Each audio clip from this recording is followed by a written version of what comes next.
అందరికీ నమస్కారం. నేను మీ కిరా కార్పేని. జగన్మోహన్ రెడ్డి 31 అక్రమాస్తుల కేసులో ప్రధాన నిందితుడు.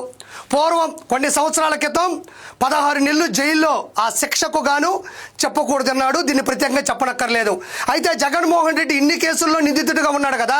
అయితే జగన్మోహన్ రెడ్డి ఆయన సీఎం అయిన తర్వాత మొదటి 2 నెలల్లో ఒకసారి మాత్రం కోర్టుకు హాజరయ్యాడు, సంతకం పెట్టి వెళ్ళిపోయాడు. ఆ తర్వాత ఏం మేనేజ్ చేశాడో, ఆంధ్రప్రదేశ్ డ్యామేజ్ చేశాడో తెలియదు కానీ 6.5 సంవత్సరం తర్వాత ఇప్పుడు నాంపల్లి కోర్టుకి అంటే సిబిఐ నాంపల్లి కోర్టుకు వచ్చి సంతకం పెట్టే ప్రోగ్రాం పెట్టుకున్నాడు. నాకు తెలిసి లాయర్ చెప్పుకుంటాడు, సార్ మన పని అయిపోయింది, ఇన్ని రోజులైతే మేనేజ్ చేశాం, ఇక పోయే కొద్ది మీ జీవితం డ్యామేజ్ అవబోతుంది, కాబట్టి మీరు అలా వచ్చి సంతకం పెట్టి వెళ్ళండి అన్నాడు. అందరికీ నమస్కారం. నేను మీ రాజీవ్ రెడ్డి, వైఎస్ఆర్ కాంగ్రెస్ పార్టీ. ఈరోజు పొద్దుగాల ఓరే నీ తస్సారాల నా బొడ్డు నేను అనకూడదు, కానీ స్వామి శరణం మాల వేసుకొని కూడా ఈరోజు మాట్లాడవలసి వస్తుందని చాలా బాధగా ఉంది. కానీ మాట్లాడక తప్పటం లేదు. మా అధినేత గురించి ఈ కిరా కార్పే అనేటోడు ఒక పోరంబోకు, ఒక లోఫర్, ఒక బ్రోకర్ కంటే ఎక్కువ ఒక పరమ నీచుడు. ఇంకా మాట్లాడాలంటే అనకూడదు సంవత్సరం. అతను పొద్దున్నే మాట్లాడుతూ ఉన్నాడు, ఏదో విందాం ఒకసారి.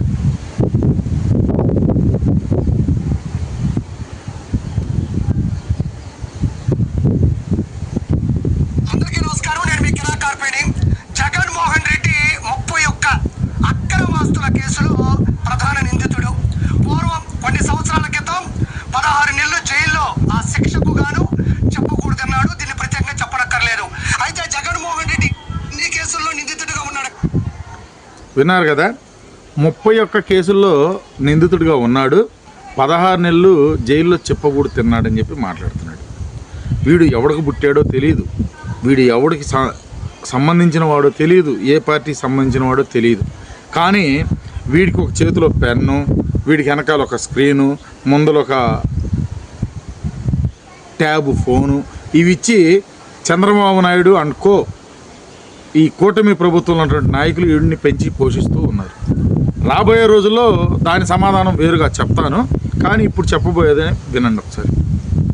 31 కేసుల్లో నిందితుడిగా ఉన్నాడని చంద్రబాబు నాయుడు గారు, జగన్మోహన్ రెడ్డి గారు 31 కేసుల్లో నిందితుడిగా ఉన్నారని నీకేమన్నా జడ్జి గారు ఏమన్నా ఫోన్ చేసో లేకపోతే నీకేమన్నా ఇవి పంపించారా అని కిరా కార్పి నేను అడుగుతున్నా. సరే, 16 నెలలు జైల్లో చిప్పకూడు తిన్నాడు అన్నావు. 16 నెలలు జైల్లో ఉన్నమాట వాస్తవమే. మా నాయకుడు జైల్లో ఉండి కుంటి సాకులు చెప్పుకొని కన్ను నొప్పి పుడుతుంది, కింద ముడ్డి నొప్పి పుడుతుంది, లోన గుండెలో హోల్స్ పడ్డాయి, దోమలు కొడుతున్నాయి, కాల్జేర్లు వచ్చి వాళ్తున్నాయి, రాత్రిపూట భయం పుడుతుంది, దెయ్యాలు తిరుగుతున్నాయి చెప్పుకొని సాకులు చెప్పుకొని బెయిల్ తెచ్చుకున్న నాయకుడు మా నాయకుడు కాదు. 21 స్టే మీద బయట తిరుగుతున్నటువంటి స్టేల బాబు, స్టేల సిబిఎన్, స్టే సిబిఎన్ లాగా చంద్రబాబు నాయుడు లాగా మా అధినాయకుడు జగన్మోహన్ రెడ్డి గారు ఆ వంక ఈ వంక పెట్టి బెయిల్ తెచ్చుకొని బతికినటువంటి తీరు కాదు. మరి ముఖ్యంగా చెప్పాలంటే రోడ్ల మీద దొల్లాడి, రోడ్ల మీద నుంచి తిరగబడి, ఒకడు ఎక్కడి నుంచో వస్తాడు, ఒకడు ఈ నుంచి పోతాడు, ఇట్లా రోడ్ల మీద కూర్చొని నానా రాద్ధాంతం చేసి బెయిల్ తెచ్చుకున్నటువంటి మా నాయకుడు కాదు. స్వర్గీయ డాక్టర్ వైఎస్ రాజశేఖర రెడ్డి గారి తనయుడు, గుండె బలం, ధైర్యం, అతని దమ్ము ధైర్యాన్ని నమ్ముకున్నటువంటి నాయకుడు. ఒక్కడగానే వచ్చాడు, ఒక్కడగానే పార్టీని పెట్టాడు, ఒక్కడగానే పార్టీని గెలిపించాడు, సీఎం పీఠాన్ని అధిరోహించాడు. అది గుర్తుపెట్టుకో. మీ చరిత్రహీనుడు ఈ చంద్రబాబు నాయుడు అనే వ్యక్తి ఈ రోజుకి కూడా పొత్తు లేకుండా చంద్రబాబు నాయుడు సీఎం అయినటువంటి దాఖలాలు ఎక్కడ ఉన్నాయో చూపిమని కిరా కార్పిని ముక్కుసూటిగా అడుగుతున్నాం. మరలా ఇంకా మాట్లాడాడు, విందాం. మిత్రులకు చెప్పాలి కాబట్టి చెప్తున్నాను. అయితే జగన్మోహన్ రెడ్డి ఆయన సీఎం అయిన తర్వాత మొదటి 2 నెలల్లో ఒకసారి మాత్రం కోర్టుకు హాజరయ్యాడు, సంతకం పెట్టి వెళ్ళిపోయాడు. ఆ తర్వాత ఏం మేనేజ్ చేశాడో, ఆంధ్రప్రదేశ్ డ్యామేజ్ చేశాడో తెలియదు కానీ విన్నారుగా. ఇప్పుడు సీఎం అయిన మొదటి 2 నెలల్లో ఒకసారి సంతకం పెట్టి పోయాడు, తర్వాత రాలేదు. ఏం మేనేజ్ చేశాడో, ఆంధ్ర రాష్ట్రాన్ని ఏం డ్యామేజ్ చేశాడో అని అడుగుతున్నాడు. ఒరే పిచ్చి పుల్కాగా, ఒరే సవట సన్నాసి, ఒరే దద్దమ్మ, ఒరే ఆర్పిగా, ఒరే చేపల పులుసు వండుకునే సోదోడా, సోది. ఇంకా నోటితో మాట్లాడకూడదు. ఒక్కటి అర్థం చేసుకోరా, ఈరోజు ఆంధ్ర రాష్ట్రం ఈ 20 నెలల కాల వ్యవధిలో ఏ రకంగా అయితే నాశనం అయిపోయిందో ఈ ఆంధ్ర రాష్ట్రాన్ని గమనించు. అదేవిధంగా జగన్మోహన్ రెడ్డి గారు గత 5 ఏళ్లలో చేసినటువంటి పాలన గమనించు. అమ్మ ఒడి కానీ, రైతు భరోసా కానీ, తల్లికి వందనం, అదే తల్లికి వందనం పెట్టుకున్నటువంటి మీరు ఎక్కడ? రైతు భరోసా కానీ, పేద పిల్లలకు విద్యా దీవెన, వసతి దీవెన, ఇటువంటి ఎన్నో సంక్షేమ పథకాలు అందించి ఆంధ్ర రాష్ట్రంలో పేద బిక్కికి సహాయ సహకారాలు అందించినటువంటి ముఖ్యమంత్రి ఎవరైనా ఉన్నారు అంటే అది ఆంధ్ర రాష్ట్రం. దేశం మొత్తం నివిరిగిపోయి చూసింది ఒక్క జగన్మోహన్ రెడ్డి గారిని నేను తెలియజేస్తూ, ఈరోజు జగన్మోహన్ రెడ్డి గారు ఆ సమ్మిట్లో తీసుకొచ్చినటువంటి వాటిని పెట్టుకొని మేమేదో తీసుకొచ్చిన డబ్బాలు కొట్టుకొని వాటికి కోట్లు ఖర్చు పెడుతున్నటువంటి మీరెక్కడ? ప్రజా పాలనని గాలికి వదిలేసి రెడ్ బుక్ రాజ్యాంగాన్ని అమలు చేస్తున్నటువంటి చిన్నబాబు నారా లోకేష్ పప్పు అతను ఎక్కడ? ఈ సినిమాలకు ముఖానికి రంగులు వేసుకొని తిరిగి ఈ పవన్ కళ్యాణ్ ఎక్కడ? ఇప్పటికే ఉనుకుడు వచ్చి ఊగిపోతున్నటువంటి చంద్రబాబు నాయుడు ఎక్కడ? ఈ ముగ్గురు కలిస్తే కానీ ప్రభుత్వాన్ని ఏర్పాటు చేయలేని ఎదవులు దద్దములు ఈరోజు జగన్మోహన్ రెడ్డి గారిని మాట్లాడే స్థాయికి రావటం ఎంత దయనీయంగా ఉందంటే వీళ్ళ విజ్ఞప్తికి వదిలేస్తూ ప్రజలు ఏమనుకుంటున్నారో తెలుసుకోవాలని విజ్ఞప్తి చేస్తూ మరలా మాట్లాడింది కూడా విందాం. సంవత్సరం తర్వాత ఇప్పుడు నాంపల్లి కోర్టుకి అంటే సిబిఐ నాంపల్లి కోర్టుకు వచ్చి సంతకం పెట్టి ప్రోగ్రాం పెట్టుకున్నాడు.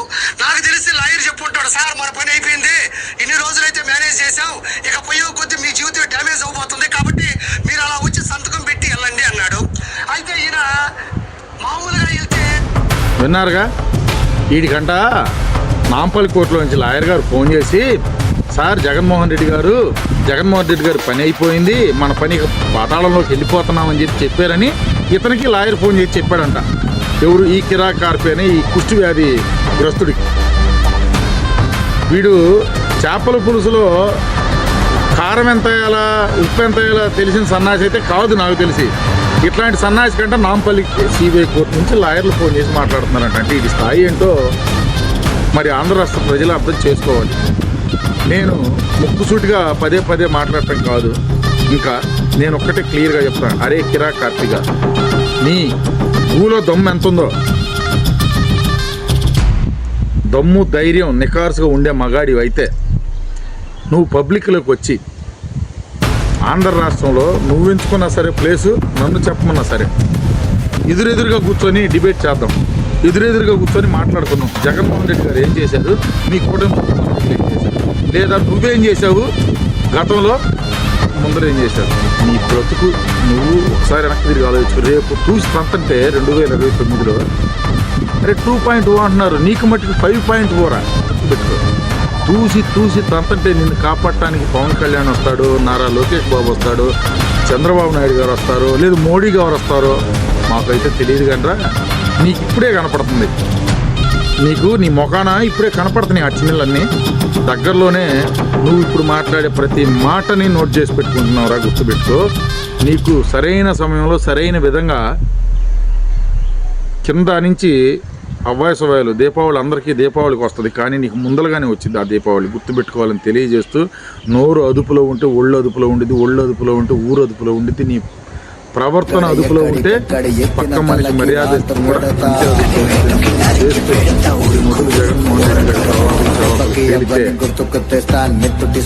మరలా చెప్తున్నా,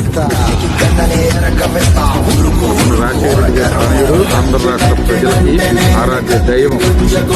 ఆ దైవాన్ని ఏదైనా అంటే వైఎస్ఆర్ కాంగ్రెస్ పార్టీ కార్యకర్తలు ఖబర్దార్, జై జగన్.